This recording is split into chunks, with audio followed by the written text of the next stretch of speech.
تو ایک طبقہ اسلامی بینکاری اور مالیاتی نظام پر انگلیاں اٹھائے ہوئے ہے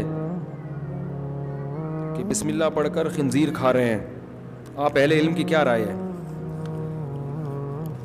دیکھو اہل علم سے ہی پوچھا جائے گا نا ان کی کیا رائے ہے. تو اہل علم کا اس مسئلے میں اختلاف ہے. حضرت مفتی تقی عثمانی صاحب اس کو جائز سمجھتے ہیں.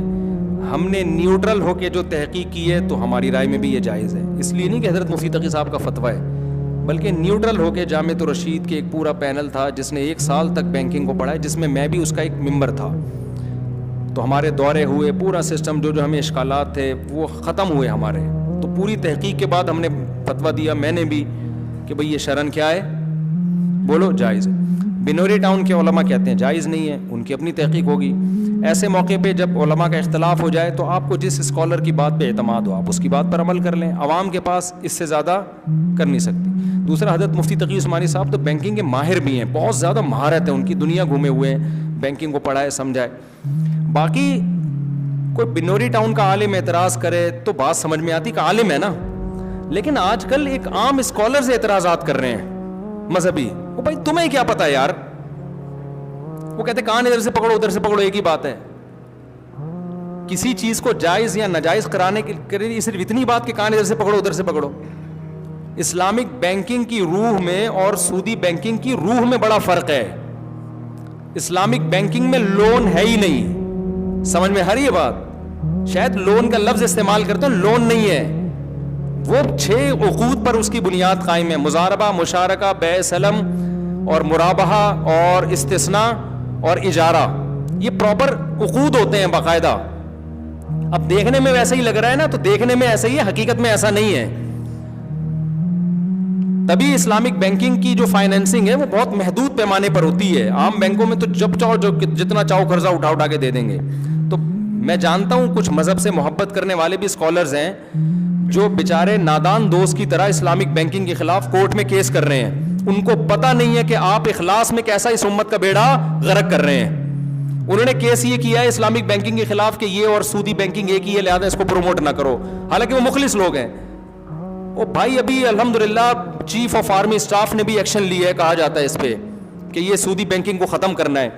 اور بھی ہمارے اسمبلیوں میں بھی اس پہ بحث ہو رہی ہے, اور اب اس کے خلاف ایک مضبوط آواز. اس میں سب سے بڑا کریڈٹ تو حضرت مفتی تقی عثمانی صاحب کو جاتا ہے, جماعت اسلامی والوں کو بھی بڑا کریڈٹ جاتا ہے اس کا, انہوں نے بھی بڑا اس پہ محنت کی ہے. تنظیم اسلامی کے جو شجاع الدین شیخ صاحب ہیں, ان کی بڑی ایفرٹس ہیں اس میں سودی بینکنگ کے خلاف. تو ان سب کی محنت کا بھی پھل کھانے کا وقت آ رہا ہے, الحمدللہ آ رہا ہے وہ وقت. حتیٰ کہ جو سودی بینکنگ ہے وہ بھی, ان کو بھی ڈر ہو گیا کہ بیٹا یہ ہم سب کی یعنی سیٹ اپ ہی نہ بند ہو جائے, وہ بھی اب اسلامک ونڈو کھول رہے ہیں. لیکن اس موقع پر نادان دوست کی طرح ہمارے کچھ مذہبی محبت کرنے والے صحافی اسکالرز اٹھ رہے ہیں, اور وہ یہ بحث کر رہے ہیں کہ یہ دونوں ایک ہی چیز ہے, لہذا اسلامک بینکنگ پہ کو بین کیا جائے. اور جو سودی بینکنگ کو پروموٹ کرنا چاہ رہے ہیں وہ ان کے دست و بازو بنے ہوئے ہیں کہ ہاں بھائی ایک ہی چیز ہے, کان ادھر سے پکڑو ادھر سے پکڑو. تو جب تک آپ کے پاس پراپر علم نہیں ہے میرے بھائی, فتویٰ دینے کی آپ کو اجازت نہیں ہے.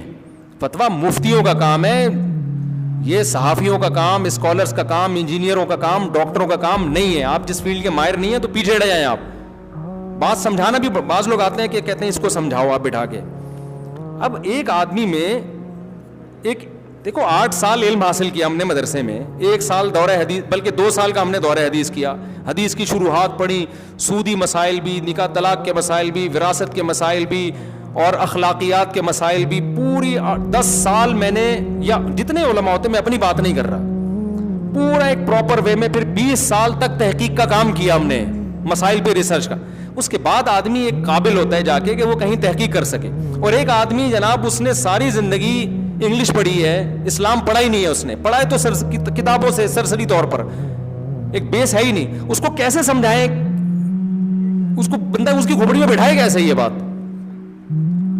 وہ ایک ڈاکٹر تھے, میں نے ان کا انٹرویو بھی لیا.